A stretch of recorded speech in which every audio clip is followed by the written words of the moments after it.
Hey everybody, welcome back to another episode of No BS Just Marriage. We are your hosts. My name is Boris. This is my lovely wife. Hey guys, I'm Stephanie. Yes, we have another great episode here tonight. Kind of taking a different route, going a different agenda here. We had an influx of questions and, a lot of followers, our viewers just wanting to know a little bit more about us. So they sent some questions and we're going to kind of just run through them and answer as much as we can so that you guys get to know us a little bit better. So I guess we'll just jump right in. Yes. All right, let's do it. So the very first question is, how did you guys meet? Typical. So we got a little background story of how we met, and then also just the actual physical way we met. So go ahead and give. I know you love your explaining the story. So pretty much this is a loaded answer, right? Very. Because it's just there's so many moving parts to it. If you guys heard of the red string theory, the red string theory is pretty much like an invisible string that kind of ties you into your soulmate, and that this person has been part of your life this whole time without you actually meeting each other, whether or not you knew them through your friends or through family. And so I feel like our situation is a red string theory, and that's because my auntie was best friends with your auntie, and I knew your auntie since I was 8 years old. And that's crazy because I never knew of your family. And what's even crazier is my auntie and your auntie both went to the same church, which they made me go to church too. So I never saw, okay, we'll get to why I didn't get to see you later, but You didn't get to see me. Okay. But we never crossed paths at any point, and it wasn't until 2013 we met. And so I don't know, it was just very interesting to know how we knew each other without knowing each other. Yes. So when we actually did know each other in the flesh, in the physical, kind of a funny story. You are good friends with one of my cousins, and my cousin introduced you to my sister. So y'all kind of had a group, of friends at a certain point. And, when I lived with my siblings, my sister, my parents, you came over one night. You were, you guys were getting ready to go out, and I was in the basement, with some of my friends getting ready to go out as well. And I just remember it's the same auntie. She came downstairs like, "Hey, Bo, that girl Stephanie here." No, I think she said there was a pretty girl. A pretty girl. So, okay, yeah. She was making it clear, hey, either there's someone here who kind of has a thing for you, or there's just go introduce yourself. So I was like, okay, whatever. I went upstairs. You were in my sister's bedroom on the bed, and I was just like, hi, my name is Boris. I don't think it was anything deep. I don't even think you introduced yourself to me. I might have not even said my name. I don't think so. I don't even know why you went into her room. Yeah, because I remember Amanda looking at you why are you here? Right. That sounds about right. So, but that's how we met face to face. You kind of responded I remember you blushing a little bit, you had a little giddy, little reaction. I don't know if I blushed, but I know my heart dropped because I was like, man, this man is fine as hell. Who is he? And I want to get to know him. But that was just pretty much that all it was. And you left, and I didn't see you again for maybe a couple months later. Right. But yeah, that's how we officially met. We never thought twice about it really. In that moment, it was just okay, I met her on with our night. So. And now you're here, obsessed with now, her. Yeah, all that. Okay, number 2. Yes. So what was our first date? Okay, can I say it? Yes, gladly. No, I actually want to hear your version. Okay, fine. My recollection of our first date, I know we went to the movies. I took you, you took me out because I didn't have a car. You picked me up. I did. He used to call me his sugar daddy. Whoa. Wait, no. You used to call me your sugar mama. Yes. So, yes, you picked me up. I took you to the movies. I took her to the movies. And I think you said it was Annabelle that we watched. I don't even really remember what we watched. I'm surprised it was a scary movie, but we watched Annabelle. And, I just remember it as a movie. So, in a movie, you don't talk much. You just kind of watch the movie. Okay, my turn. We ended up leaving, but you have more details. So I sure do. So this was even in our vows. I treated you in our vows. Yeah. Yes, you took me we went to the movies together. And so I think you did so many wrong things that day. Number one, we got to the door of the theater. You didn't hold the door for me. That was strike number 1. Then we're headed, you got to the teller first and you told them 1 ticket, please. Literally, I remember this like it was yesterday. So I was like, wow, this man could not pay my $5 movie ticket. And it was definitely $5 because it was an afternoon movie. Strike 2. Now we're in the movie theater. We're watching the movie, and all you were doing, you were on your phone the whole time. And I'm like, bro, how are we going to get to know each other? Number one, just being in a movie theater kind of sucks anyway because we can't talk. But just the fact that you were just so disconnected because you were texting somebody and clearly it was your group chat. You guys were making plans to go downtown because apparently the Chicago Blackhawks at that time won the championship, and you were making plans to leave me to go celebrate downtown and didn't even ask if I wanted to come. And then so we ended up leaving the movie early. And then as I'm dropping you off, you had the audacity to try to kiss me. And I'm like, are you freaking serious? I'm not kissing you. Why didn't you kiss me? You didn't deserve the kiss. And then after that, I think I'm like, I'm not going to talk to you again. And so I didn't text you for a couple days after that, but here you are. Here you are texting me back, apparently. Okay, so is that correct? That's correct. Yes, the Blackhawks. I had to go down there. Okay, I need you to have some accountability here. Yeah, no, all that is you had to remind me, but I realized later how like screwed up that was. But man, it was they won a Stanley Cup. It was I don't care. It's Liddy. All right, next question. Who said I love you first?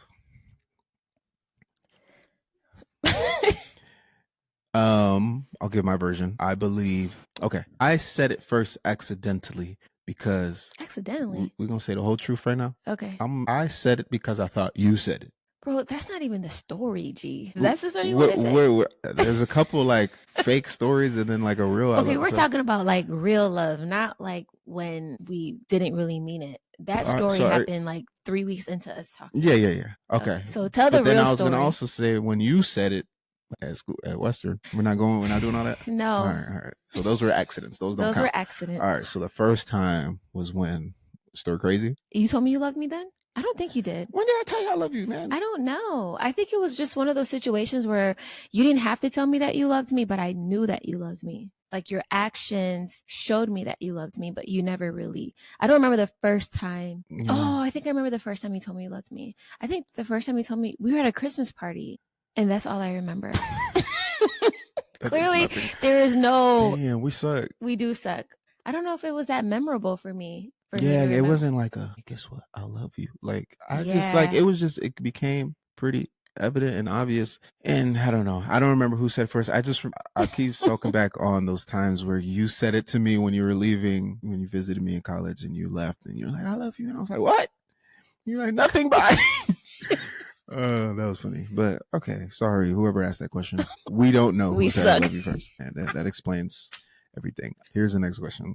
What almost made you walk away before it got serious? That's a great question. I know my answer. I remember. So backstory. We have to tell a little bit more about us before I get into the story. Okay. So this beautiful young queen right here happens to be 6 years older than me. I know I look older because I got the grays. Yes, she's got the baby face, but she is 6 years older than me. I was 21 when we met. She was, do the math. We were hanging out a lot, so it started again to get serious. And I remember, I got to a point like, okay, I have to make a decision. Like, what are we really doing? I know you kind of like almost gave me ultimatums type stuff. No, I didn't. Like fake like you gave me like, what are we doing? Like not ultimatum, but like. Okay, get it straight because I don't. Okay, that word. Okay, that word is manipulating. But I mean, it was necessary, even if you did. Like on top of the 6 year age gap, you had a son. Of course, all these things are playing into my head as I'm, in my little prime. And before you finish your story, I just want to make it very clear that I had no intention of really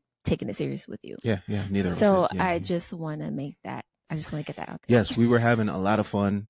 We had too much fun and hung out too many times together, and it's just love, just snowballed in. So I remember, just to fast forward, having a conversation with my dad. He kind of approached me like, "Yo, what's going on? Like this is real now. Y'all taking this too far, pretty much." Like she has a kid, she's 6 years older. Like I thought you'd be done by now. And I'm like, damn, you kind of right, but I don't want to be. I don't like. He was saying all the things that made sense why we just don't work for each other. And I was on the verge of like, damn, I have to tell her it's over. But I was like, listen, honestly, just listen to my heart. And it was just, steering me closer to you. I was like, let's take it a little bit longer and just see what happens. So that's the moment it was getting too serious, and I almost said, let me take a step away, because my dad, I take a lot of what he says serious. So yeah, it's my version. Yes, it was your version. Yeah. And thank you for sticking by my side. No problem. That, honey. You're so welcome. How about, do you have a moment before I got too serious? You almost walked away. Yeah, I think it was so because of our age gap, we were just in different phases of our life. I think because I was older, I was coming out of the club phase and you were just starting the club phase. Yeah. And so I think there was a point where I'm like, I want to say this was like maybe 4 years of us dating. Because at the time, let me do you're 25, 26, yeah, 25, 26. And I'm like, okay, at what point are 4 you years? I don't know, but you just had this habit of going out to the club literally Thursday, Friday, Saturday faithfully, and you wouldn't come home till like 5 a.m. And I was like, when are you going to grow out of this? And so in my mind, I'm like, I don't want to deal with you. You're just so immature. I was looking for a man. And not to say that you are not a man if you go to the club, but I just wanted you to prioritize certain things, and it just felt like it was only getting worse. You was just drinking more. Some of your friends I did not care for. I just felt like you weren't making good decisions. Yeah. I'm surprised you didn't leave me in those. I did leave you. Yeah, maybe we'll get there. Okay, next question. How long have you guys been married? So we've been married in a few months, 5 years. Yes. Is that a milestone? That is a milestone. It's a milestone. It is a milestone. So yeah, 5 5 in August. Yes. I can't believe this. Like it goes by so fast. Bruh, blink of an eye. Legit a blink of an eye. But yeah. 5 years still going strong. Next question. It's a good one. Go ahead. What are your keys to a long-lasting marriage? It's a good question. It's a great question. You want to answer, or would you like me to answer? I've been going first. You go first this time.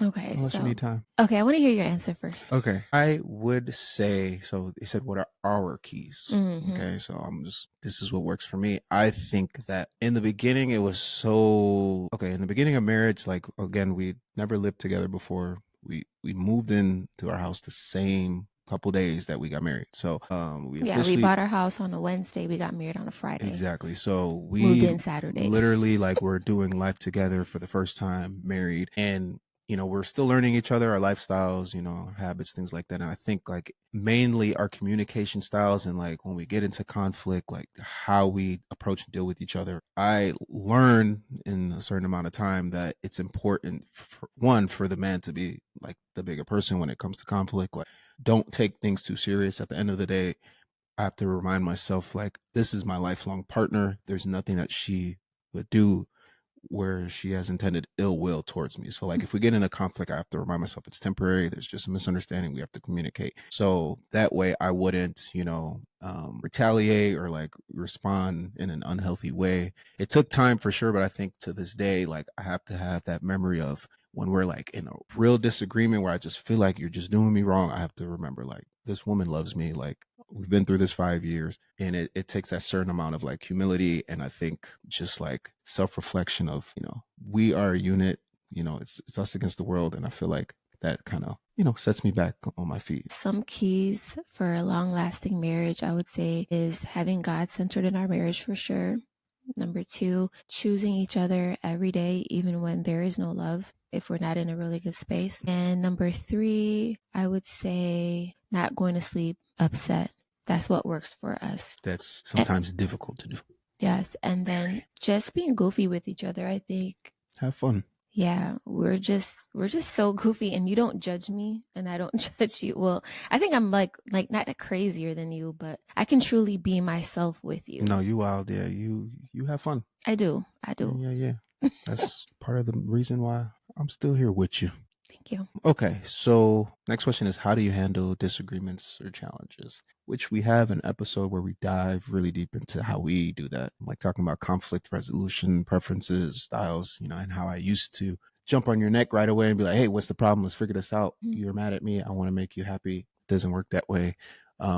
The main thing is figuring out what works best for each other to resolve whatever issue is at hand. So, at the end of the day, we have to compromise. We have to, show a little empathy in those situations and talk things out, be completely vulnerable how we're feeling, what we're mad at. This is when, I don't know if we talked about this yet, but we have our check-ins. So we have weekly check-ins where we just talk about like our goals, things that we want to accomplish for the month, kind of hit a checkpoint as to where we are. Those are our check-ins. Those are our monthly check-ins, but we do weekly check-ins where we talk about what is going on with us throughout that week. So if there's something that bothers us, we don't really go in attack mode all the time. We just save it for Sunday. Right. Like, well, that's our day where we do our check-ins. But if it's something that needs to be talked about in the moment, we'll probably talk about it. Mhm. But 9 times out of 10, sometimes I feel like I don't want to burden you with making you feel like there's a problem every day. So it's better that we just Mhm. keep it copacetic, and then we just hold off to that, Exactly. and then we talk about it on Sunday, just so there's peace. That's exactly how we handle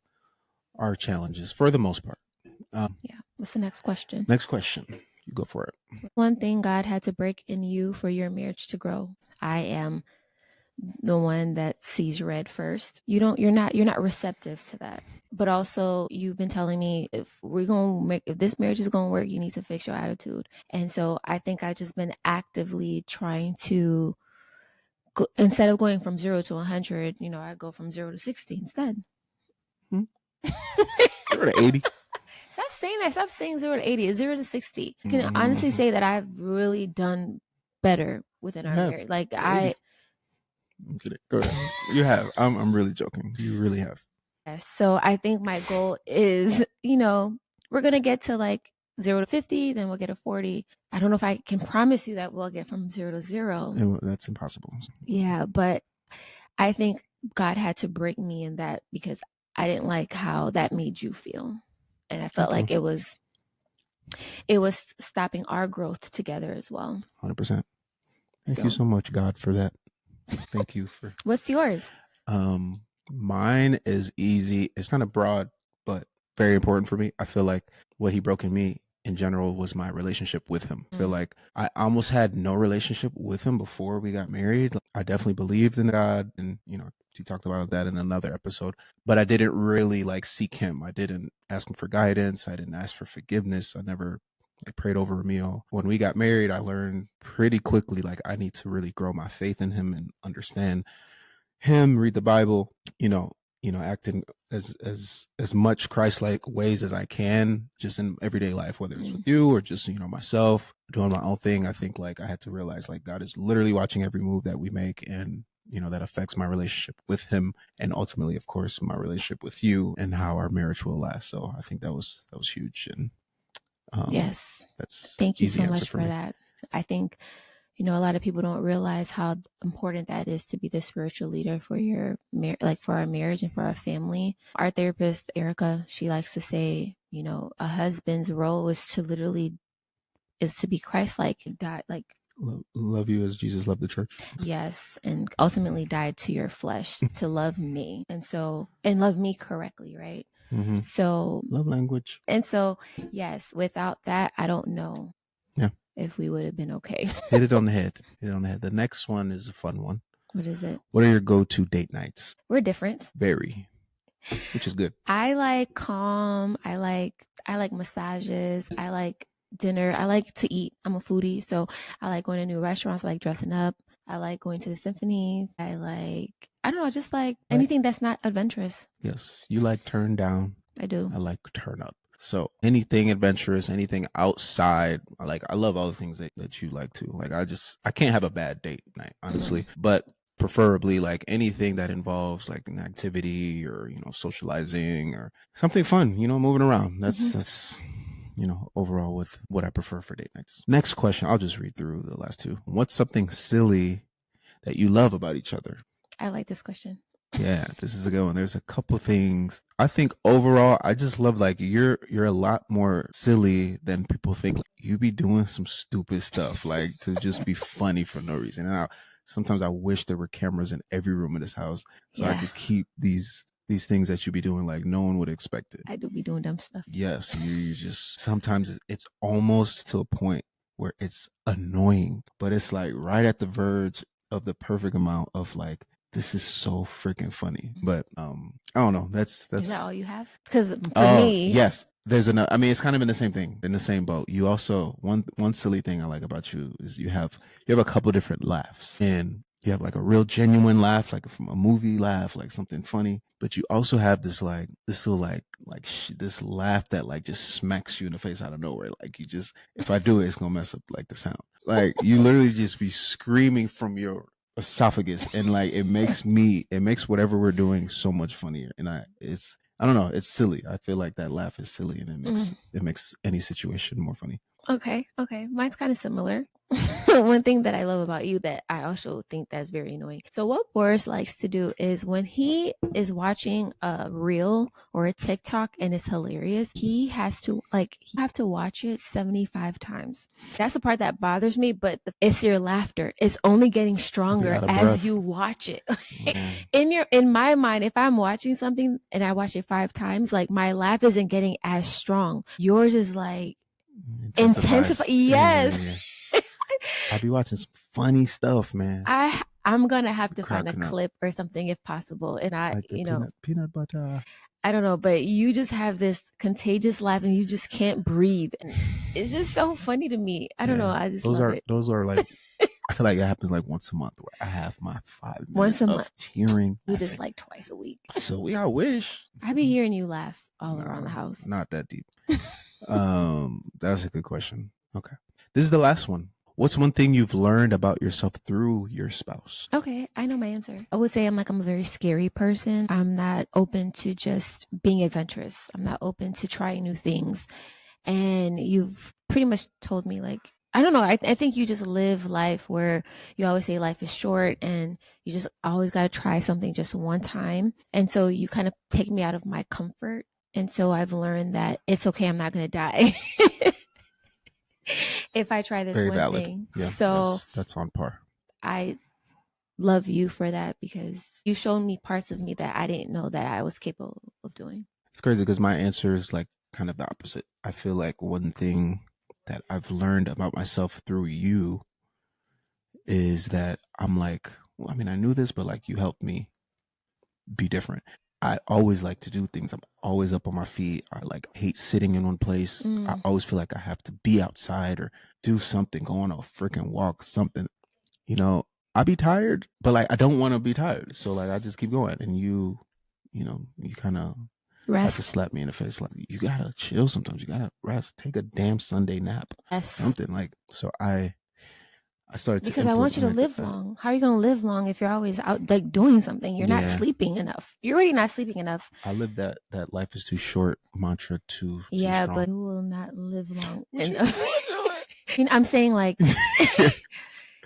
you're supposed to get a certain amount of sleep. Of course. For your health and your mental health. Like I want to grow old with you, but if you're doing things all the time. I know. Because I've gotten better at it. So you have. There's hope. We will die together in 85 years. Okay. So that's all the questions, but this is the fun part, the quick hitters. So we have a couple additional like quick questions, just like him or her, where I'm sure you might have seen like TikToks of videos where they're closing your eyes, they ask a question and then you point at each other. So we're going to kind of do that, but I have to just read off. We'll close our eyes and we'll point at each other after the countdown and see like, is this you? Is it me? Is it both of us? Okay. All right. So pretty simple. So the very first question is, who was the morning person? One. That's easily me. Are we just going through it? We're not getting backstory. Okay. Who was smarter in school? Eyes closed. 3, 2, 1. Yes, you. It's like, I don't even know if you were a great student. I just know I was a horrible student. So you had to be better than me. Who is too nice? 3, 2, 1. No. Both. Oh my gosh. I knew you was gonna do that. No. We both are. Babe, please be so for real. Yeah, I am, but you are too.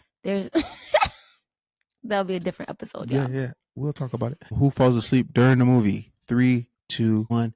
You. No, I'm just kidding. It's definitely me. I'll be knocked out, bro. Who gets more traffic tickets? 3, 2, 1. I guess me. But I need to explain. First off, I don't get a lot of tickets. I get a lot of warnings. I sweet talk my way. It doesn't matter. It's not a ticket. I sweet talk my way. And also, it's hard to get tickets when you're a passenger princess. So it should be me. Oh my gosh, not the attack. That's crazy. So anyway, it's not that's valid. But even when I do drive, I've never gotten pulled over. So okay, that's fine. Anyways, who would fall down a flight of stairs? 3, 2, 1. Absolutely you. You are clumsy. I am. Oh, that's a good question. And then last but not least, who has the more beautiful soul? 3, 2, 1. Aww. Yeah.